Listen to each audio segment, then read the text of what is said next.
a lot of hard work went into making the first film, and a lot of people don't really keep in mind that you shot a lot of that twice.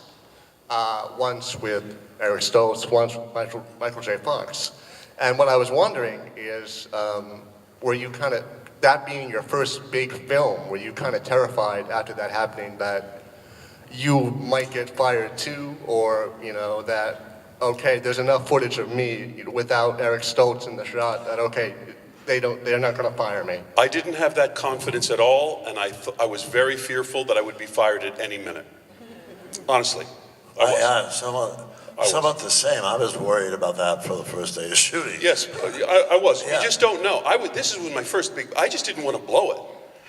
And, so everyone says, oh, there must have been funny Back to the Future stories. You must have a million of them. I really don't have many, because I was really trying to memorize my lines, not make mistakes, do a good job, not bump into anyone, so that it would be great. And so that I wouldn't get fired, because, Eric was doing it, and we're filming, and then there was something wrong, but I didn't know what was wrong, but there's something going on. And then they stopped production on a particular day. We're not going to shoot this day. And that was very strange. And I was at home, and I was thinking, is the whole movie going to stop? Is that why people were nervous? Are they going to just pull the plug on it?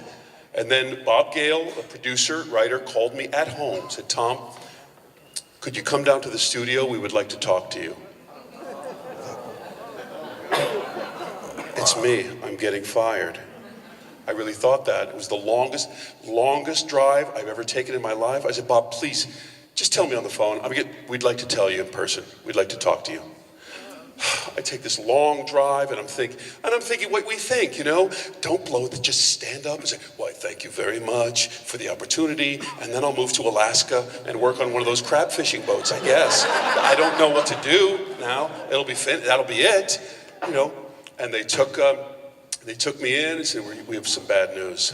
Oh, yes, we've had to fire Eric. It wasn't just, I said, will you say that again? We've had to fire Eric, and we're casting Michael J. Fox, and we're going to go back and redo all these scenes that we've done before. And I said, I get paid for that, right? They said, well, yes. And you'll still have free snacks? Yeah, there'll be snacks. Yes!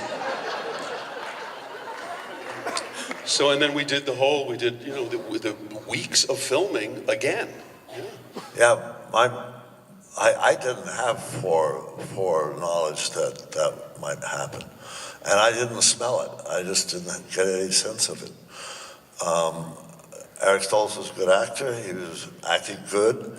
And, I just didn't pick up that there was something wrong, because they wanted somebody with a comic flair, and Eric doesn't innately have a kind of a comicness about him, so they had to have Michael. And they'd also tried to get Michael before they started filming Back to the Future 1, but he was tied up with his television show. Yeah, and it didn't seem like it could work out. But so it was like 1 o'clock in the morning, out at the set in the City of Industry, in the parking lot, with all that beginning stuff happens. And they asked us to come back after lunch, which is 1 a.m. or something like that, and to some place. And everybody was there. Spielberg was there, and blah, blah, blah, and they made the announcement. And I was like, oh my God.